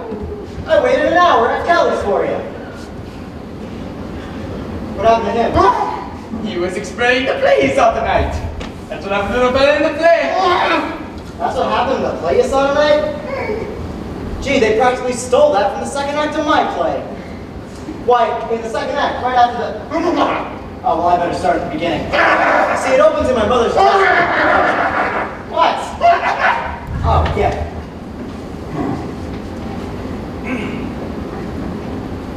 No. You've got to hear the plot. All right. So my mother's in there making up, see? And all of a sudden, a man with a black mustache walks in. He says, "Miss Latour, will you marry me?" He doesn't know yet that she's pregnant. I haven't figured out the rest of that stuff, but I'll get to the exciting part. All right, so there she is, lying on the table in a lingerie. The killer is standing over her with an axe. I'm tied up in a chair, just like you are. The place is an inferno of flames. It's on fire. When all of a sudden, in through the window, in comes Mayor LaGuardia. Hey! Remember who paid for that? Go easy on it. But I'm listening, ain't I? How do you like it so far? Well, it put Johnny to sleep. I'll let him alone. If you don't got any more interest in that, you don't get a drink. All right. It's 3 days later. I've been transferred and I'm under charges. That's because somebody stole my badge. All right. I'm walking my beat on Staten Island, 46th precinct. When all of a sudden, a man I'm following, it turns out, is actually following me. Don't let anybody in. Who is it? So I figure I'll outsmart him. There's an empty house on the corner. I goes in. It's cops! I stands there in the dark, and I see the door handle turn. It's cops, Johnny! Cops! I pulls out my gun, brace myself against the wall, and then I says, "Come in." Hello, boys. What the hell is going on here? Hey, Pat, what do you know? This is Mortimer Brewster. He's gonna write my play with me. I was just telling him the story. Did you have to tie him up to make him listen? Joe, you have to report to the station. The whole force is out looking for you. They sent you here for me? We didn't know he was here. We came to warn the old ladies that there's hell to pay. The colonel blew his bugle again in the middle of the night. From the way the neighbors have been calling about it, you think the Germans are dropping a bomb on Flatbush Avenue. Lieutenant's on the warpath. She says the colonel's got to go away someplace. Yes. Gee, Mr. Brewster, I gotta ring in, so I'll just run through the last act real quick. Get away from me! Say, do you know what time it is? It's after 8 o'clock in the morning. It is? Well, gee, Mr. Brewster, them first two acts were a little long, but I don't see anything we can leave out. You leave it all out! Who the hell is this? That's my brother! The one that ran away? So he came back. Yes, he came back!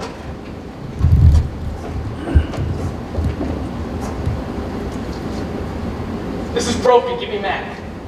Better let them know we found you. Mac, tell Lieutenant to call for the manhunt. We found him. At the Brewster house. You want us to bring him in? We'll hold him here. Lieutenant's on her way. So I've been figured out, eh? All right, you got me. I suppose my pigeon-stool brother will be mine and you will split the reward. Lord. Now I'll do some turning in. You must think my aunt is sweet, charming old ladies, don't you? Well, there are 13 bodies buried in the cellar! Teddy! What the hell are you talking about? You better be careful what you say about your aunties. They happen to be friends of ours. 13 bodies, they're buried in the cellar! Wait a minute. Come on, I'll show you! Oh, yeah. Don't want to see what's down in the cellar? Go down in the cellar, man. I'm not so sure I will want to go down and say with this guy. Look at this whip. That's poor Sara. You left it! Here, what do you think you're doing? Well, what do you know about that? Come in.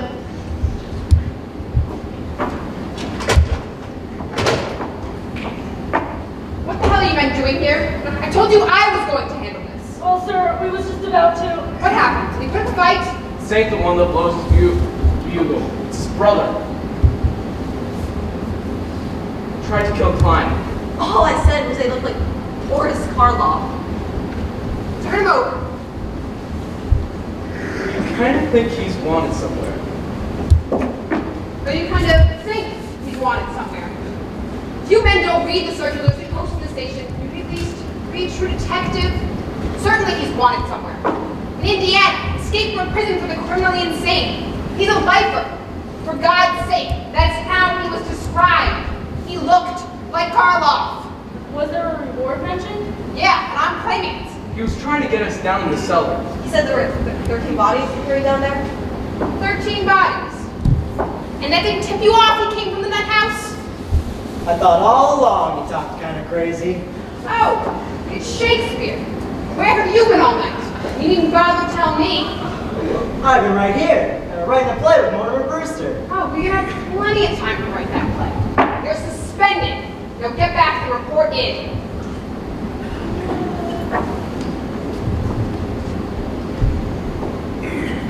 Hey, can I come over sometime and use the typewriter? No, get out of here. Take that guy somewhere else and see if you can bring him to. Find out what you can about his accomplice. The guy that helped him escape? He's wanted too. No wonder Brooklyn's in the shape that it's in, with a police force full of flatheads like you. Falling for that kind of story? 13 bodies in the cellar. But there are 13 bodies in the cellar. Who the hell are you? I'm President Roosevelt. What the hell is this? He's the one that blows the bugle. Good morning, Colonel. Well, Colonel, you've blown your last bugle. Dear me. Another yellow fever victim. What? All the bodies in the cellar are yellow fever victims. No, Colonel. This is a spy becalmed the White House. Will you get that guy out of here? If there's any questioning of spies, that's my department. You keep out of this. You're forgetting, as president, I'm also head of the Secret Service. A great item. Oh, Captain! Hi, I'm Mortimer Brewster. Are you sure? I've come to talk to you about my brother Teddy. He's the one who blew the bugle. Mr. Brewster, we ain't gonna talk about this. He's got to be put away. I quite agree with you. In fact, it's all arranged for. I got signatures on these commitment papers by Dr. Gilchrist, our family physician, and Teddy signed them himself. He's all committed, and as you can see, I've signed his next of kin. Where's he going? Happy Dale. Well, I don't care where he goes as long as he goes. Oh, he's going. But you gotta know, everything that's happened around here, Teddy's responsible for. And about those 13 bodies in the cellar? Yeah, it's 13 bodies. It ain't enough that all the neighbors are afraid of him and he's disturbing the peace with his bugle blowing. But can you imagine what would happen if this cockeyed story about 13 bodies in the cellar got out? And now he's starting a yellow fever scare. Cute, ain't it? 13 bodies. Woo! Think I don't want to believe that story? Well, you just can't tell. Some people are just dumb enough. You don't know what to believe sometimes. About a year ago, over at Greenpoint, a crazy guy started a murder rumor, and I had to dig up half an acre lot just to prove that. Excuse me. Good morning, Mortimer. Hello, dear. This is Mr. Witherspoon. He's come to meet Teddy. To meet Teddy. Mr. Witherspoon is the superintendent of Happydale. Oh, come right in. This is Captain Rooney. Lieutenant Rooney, and I'm glad you're here, Super, because you're taking Teddy with you today. Today? I have no idea. Not today. Look, Elaine, you've got some business to attend to, so just run along and I'll call you up later. Nuts! I had no idea who this would be. The papers are all signed, and he goes today. Complete insubordination! You men will find I'm no mollycoddle! When the President of the United States is treated like this, what's this country coming to? Man, Super. Wait, hold on. President, I have some very good news for you. Your term of office is over. This is March the 4th? Practically. Oh, well, let's see. Now I go on my hunting trip to Africa. I must get started immediately. You know, is he trying to move into the White House before I moved out? Who, Teddy? Taft. That's not Mr. Taft, Teddy. It's Mr. Witherspoon. He's going to be your guide on your trip to Africa. Oh, bully! Just bully. I'll bring down my equipment right away. When the safari comes, tell them to wait. Goodbye, Aunt Abby. Goodbye, Aunt Martha. I'm going to Africa. Isn't it wonderful? Yes, well. Charge! Good morning, darlings. Oh, we have visitors. This is Lieutenant Rooney. How do you do, Lieutenant? My, you're like a dust bunch the policemen say you are. Well, the reason Lieutenant is here, well, Teddy blew the bugle again last night. Yes, we were going to speak to him about that. It's a little more serious than that, Miss Brewster. Well, this is Mr. Witherspoon, Superintendent of Happydale. Oh, Mr. Witherspoon, how do you do? You've come to meet Teddy. He's come to take him. Well, what she means is, the police want Teddy to go to Happydale today. Oh, no, that's not until after we're gone. I'm sorry, Miss Brewster, but it has to be done. Papers are all signed, and he's going with the superintendent. Well, if he's going, we're going too. Yes, we won't be separated from Teddy. I'm sorry, ladies, but the law is the law. He's committed himself, and he's going. Why can't they go with him? Well, that's pretty undawful, but it's impossible. You see, we can't take sane people at Happydale. Well, Miss Witherspoon, we'd be very happy to put Happydale in our wills, and for a very generous amount. Well, the Lord knows we could use the money, but I'm afraid. Now let's be sensible about this, ladies. Here I am, wasting my time, when I have serious work to do. You know there are still murders to be solved in Brooklyn? Yes. Oh, I mean, there are. It ain't only his bugle blowing and disturbing the peace with his but I mean, things would just get worse. Sooner or later, we would be put to the trouble of digging up your cellar. Our cellar? Yeah, your nephew's been telling around that there are 13 bodies buried in your cellar. But there are 13 bodies buried in our cellar. If that's why you think Teddy has to go to Happydale, then you just come right with us and we'll prove it. There's one, Mrs. Renault, who doesn't belong and won't have to leave. But the other 12 are our gentlemen.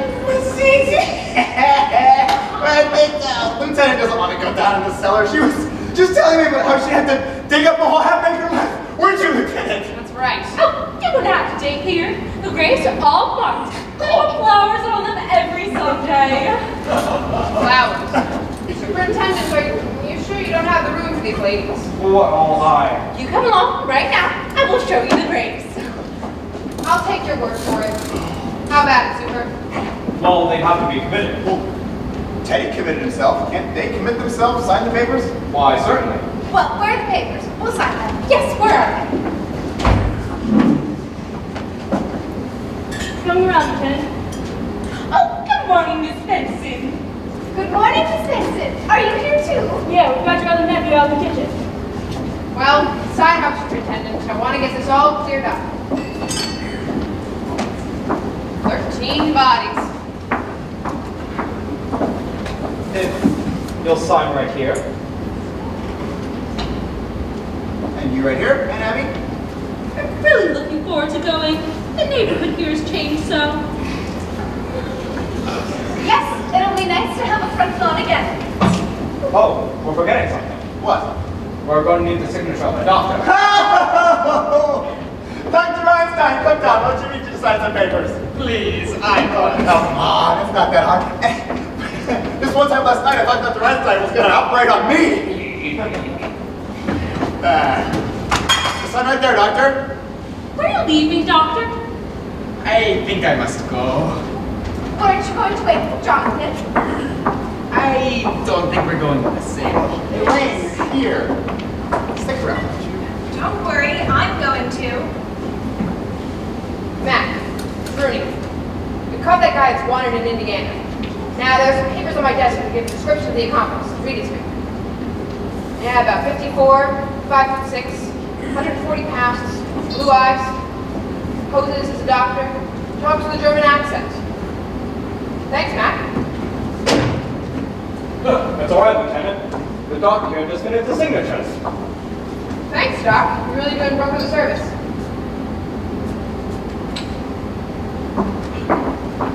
Mr. Brewster, you sign now as next of kin. Of course.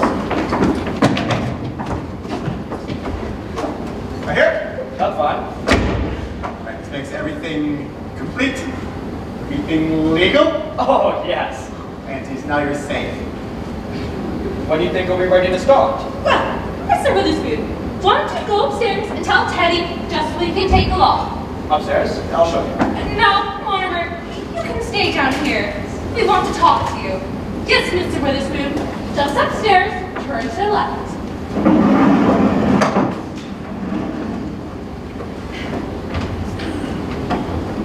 Well, dear, now that we're leaving, this house really is yours. Yes, dear, we want you to live here now. I can't do that, darlings. This house is too full of memories. But when you and Elaine are married, you're going to need a home. That's very indefinite. It is something of the kind. We're going to be married right away. Mortimer, that's something we're really very hurt about. Don't worry, you're gonna love it in Happydale. It's not that, dear. We're very, very excited to be going to Happydale. It's just...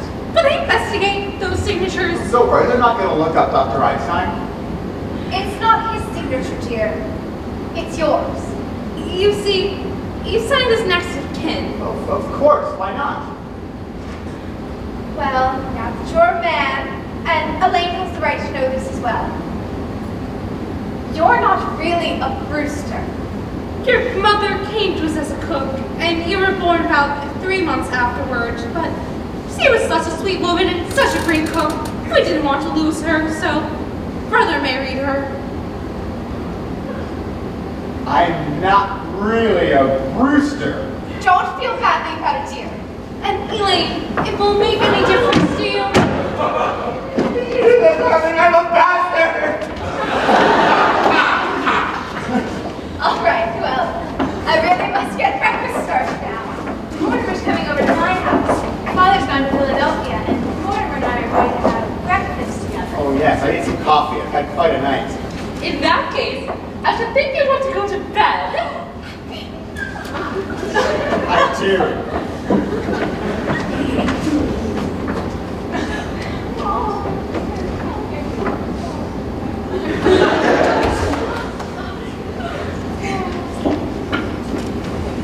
One moment, Witherspoon. Take this with you.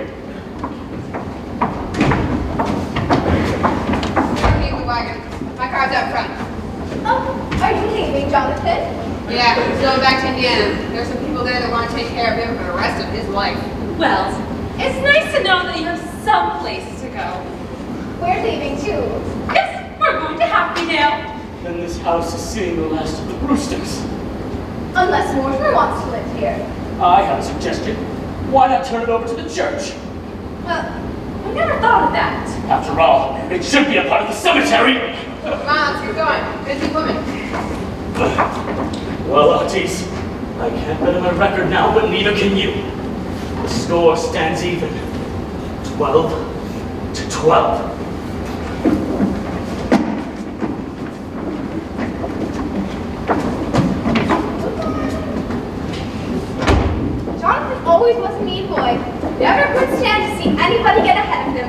I wish there was someone to show me isn't so smart.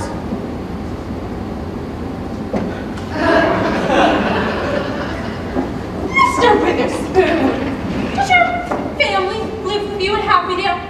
I have no family. Oh, well, I suppose you consider everyone at Happydale your family. I'm afraid you don't quite understand. As head of the institution, I had to keep myself quite aloof. That must be very lonely for you. It does, but my duty is my duty. Well, Martha, if Mr. Witherspoon won't join us for breakfast, I think we should at least offer him a glass of elderberry wine. Elderberry wine? We make it ourselves. Why, yes. You don't see much elderberry wine nowadays.